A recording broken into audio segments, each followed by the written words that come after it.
Hey everyone, we've got another heart today. This is number 840 in our collection, and the heart would have sat roughly in the chest like this. But let's start off with a quick teaser or preview of the main phenotype of this heart.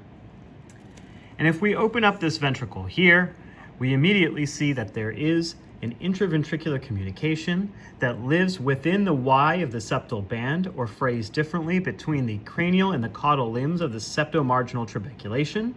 So this is an outlet type interventricular communication.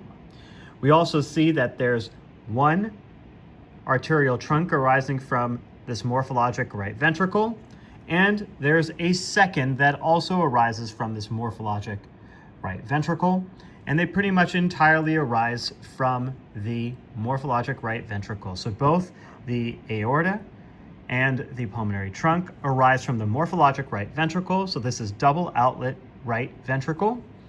And when we look at this interventricular communication, we see that it is quite related to the aortic outflow here. So this is in fact double outlet right ventricle with a subaortic interventricular communication.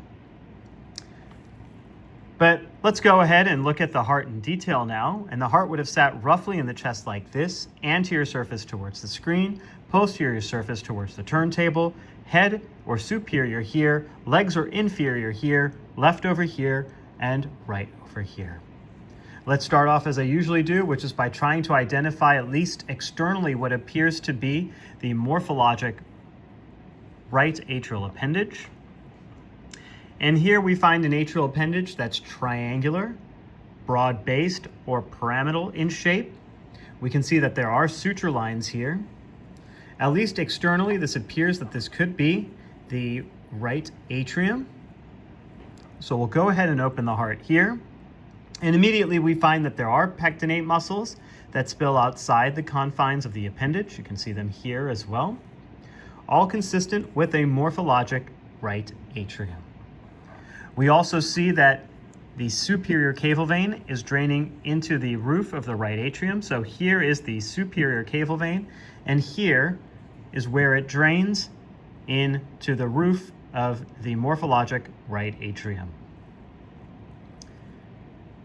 Let's get that probe out of there. And now when we look at this morphologic right atrium, we see the oval fossa here, and it looks like maybe there's a few fenestrations here, but otherwise intact with no significant atrial level communication.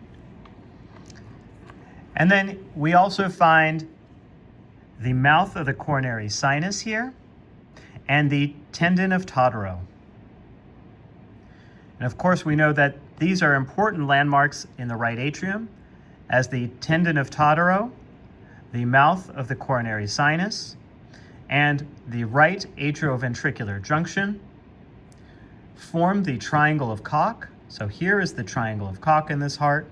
And at the apex of this triangle is where we would expect the atrioventricular or AV node to live.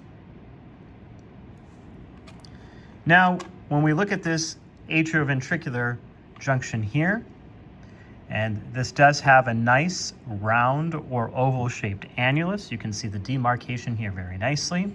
But when we look at this right-sided atrioventricular junction, it's guarded by a valve with 3 leaflets, 1, 2, 3. This valve does have direct connections to the ventricular septum. You can see that here. So this is a morphologic tricuspid valve. Here's the anterosuperior leaflet, here's the septal leaflet, and here's the inferior leaflet.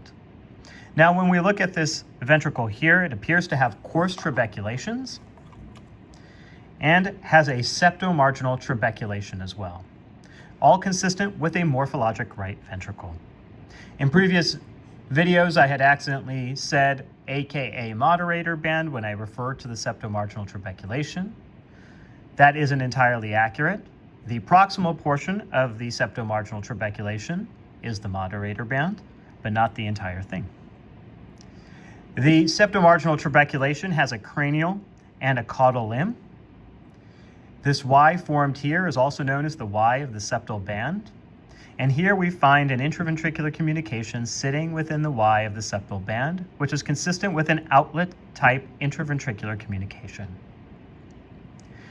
As we go up, we find that there is an outflow tract here, and there is an arterial trunk arising from this right ventricle. When we look at this valve here, this arterial valve, we see that it has two leaflets. Here's one leaflet, here's the second leaflet, and there's two sinuses, one here, one here. And when we look inside these sinuses, we don't find any coronary arteries, consistent with a morphologic pulmonary valve. And note that the pulmonary valve is supported entirely by muscle. And of course, this is the pulmonary trunk, which has been transected. Now, when we look over here, which appears to be slightly anterior and rightward of the pulmonary trunk, we find another outflow and another arterial trunk. This, in fact, would then be the aorta. So we are now looking down at the aortic valve, and this has three leaflets, 1, 2, and 3, with 3 sinuses. And we can see a coronary artery arising from within the sinus itself, all consistent with a morphologic aortic valve. So both the aortic and the pulmonary outflow tracts arise from the morphologic right ventricle in their entirety, consistent with double outlet right ventricle, although they don't have to entirely arise from the morphologic right ventricle. In this case, they do. And if we look at the aortic valve here and the tricuspid valve here and the mitral valve over here through the defect, we see that there in fact is subaortic conus or aortic infundibulum. But remember, there doesn't necessarily have to be aortic infundibulum for this to be double outlet right ventricle. And if you actually look at David Ezon's atlas, you'll find that both Richard Van Praagh and Robert Anderson share this notion in common, and both state this in their own words in that wonderful atlas. So now let's go ahead and flip the heart over. Here's the posterior surface of the heart. We find the left atrial appendage here. So we'll go ahead and open the heart here now. And when we do that, we find an atrium that's got a pretty smooth vestibule. There are no pectinate muscles that spill outside the confines of the appendage. All the pectinate muscles reside within the appendage, and here's the mouth of the left atrial appendage, all consistent with the morphologic left atrium. Here is the flap valve of the oval fossa, and here are the horns of the oval fossa here. And we can see that, in fact, is intact. When we get to the left-sided atrioventricular junction, we find that it's guarded by a valve with 2 leaflets, 1 and 2, and that this valve doesn't have any direct connections to the ventricular septum, consistent with a morphologic mitral valve. And so this is the anterior leaflet of the mitral valve, and this is the posterior leaflet of the mitral valve. And here you can see the papillary muscles as well. And then, of course, the cords from the valve leaflets to the papillary muscles themselves. Now, when we look at the ventricle, we find that there's fine crisscross trabeculations consistent with a morphologic left ventricle. And then when we look at the outflow tract here, we find that the only egress from this morphologic left ventricle is this interventricular communication here, which we've seen from the right side. And when we pass the probe through, we see that the probe goes through the interventricular communication and out the aorta. So a heart with double outlet right ventricle with a subaortic interventricular communication.